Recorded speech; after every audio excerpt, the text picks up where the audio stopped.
Hello everyone, আসসালামু আলাইকুম। সেমাই দিয়ে তো অনেক রেসিপি হয়, তবে আজকে যেটা তৈরি করছি সেটা হলো বাদশাহী দুধ সেমাই। এটা তৈরি করা যে কতটা সহজ আর কতটা ঝামেলামুক্ত তা এই ভিডিওটা দেখলেই বুঝতে পারবেন। বন্ধুরা, আর কথা বাড়াচ্ছি না, তাহলে চলুন শুরু করা যাক। প্রথমে আমি প্যাকেটের অর্ধেক সেমাই নিয়েছি, তার মানে 100 গ্রাম সেমাই নিয়েছি। এবার সেমাইগুলোকে আমাদেরকে একটু ভেঙে নিতে হবে। খুব বেশি ছোট করে ভেঙে নেওয়া যাবে না, জাস্ট মাঝারি সাইজ করে ভেঙে নিতে হবে। খুব বেশি ছোট করলে দুধ সেমাই খাবার সময় ততটা ভালো লাগবে না। এবার আমাদের প্রথমে সেমাইগুলোকে ভেজে নিতে হবে। সেই জন্য আমি একটি প্যানে 1 টেবিল চামচ পরিমাণ ঘি নিয়েছি। আপনারা চাইলে সাদা তেলও ব্যবহার করতে পারেন, তবে যেহেতু বাদশাহী সেমাই, রাজকীয় স্বাদ আনার জন্য ঘি ব্যবহার করাটাই শ্রেয়। সেমাইগুলোকে সামান্য লাল হওয়া পর্যন্ত ভেজে নিতে হবে। ভাজার সময় চুলোর আঁচ অবশ্যই লক্ষ্য রাখতে হবে যেন লো মিডিয়াম হিটে থাকে, আর অনবরত নাড়তে হবে, তা না হলে কিন্তু পুড়ে যেতে পারে। সেমাইয়ের কালার যখন এমন সামান্য লালচে হয়ে আসবে তখনই তুলে নিতে হবে। এবার একটি পাত্রে আমি 1/2 লিটার লিকুইড দুধ নিয়েছি। আপনারা চাইলে গুঁড়া দুধও ব্যবহার করতে পারেন, তবে এইটুকু লক্ষ্য রাখতে হবে দুধের পরিমাণ যেন একটু বেশি হয়।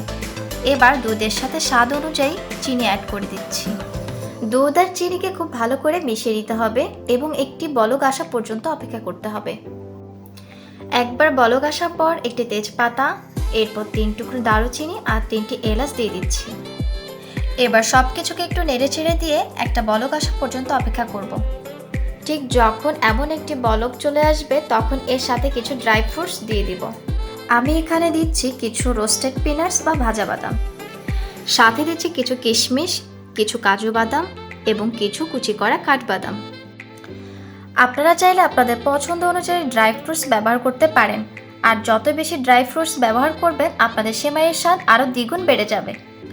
অনেকে আছেন এই ড্রাই ফ্রুটসগুলো একদম শেষে ব্যবহার করেন, তবে ড্রাই ফ্রুটসগুলো যদি দুধের সাথে ব্যবহার করা হয় তাহলে স্বাদ এবং গন্ধ দুটোই বেড়ে যাবে। এবার একটি বলক চলে আসলে আগে থেকে ভেজে রাখা সেমাইগুলো অ্যাড করে দিতে হবে। এবার সব কিছু ভালো করে মিশিয়ে নিতে হবে, আর ততক্ষণ পর্যন্ত কুক করতে হবে যতক্ষণ পর্যন্ত না এই সেমাইগুলো দুধের ভিতরেই সিদ্ধ হয়ে যাচ্ছে। সিদ্ধ হবার পরে কাঙ্ক্ষিত ঘনত্ব চলে আসলে সেমাইগুলো তুলে নিতে হবে। তবে মনে রাখবেন, একদমই থকথকে করে তুলে ফেলা যাবে না, ঠান্ডা হয়ে গেলে সেমাই আরও বেশি শুকিয়ে যাবে। বন্ধুরা, তৈরি হয়ে গেল সবার পছন্দের বাদশাহী দুধ সেমাই। আশা করছি আমার ভিডিওটি ভালো লেগেছে, আর আমার ভিডিওটা যদি বিন্দুমাত্র ভালো লেগে থাকে তাহলে অবশ্যই লাইক, কমেন্টস, শেয়ার এবং সাবস্ক্রাইব করে আমাকে অবশ্যই সাপোর্ট করবেন। ধন্যবাদ।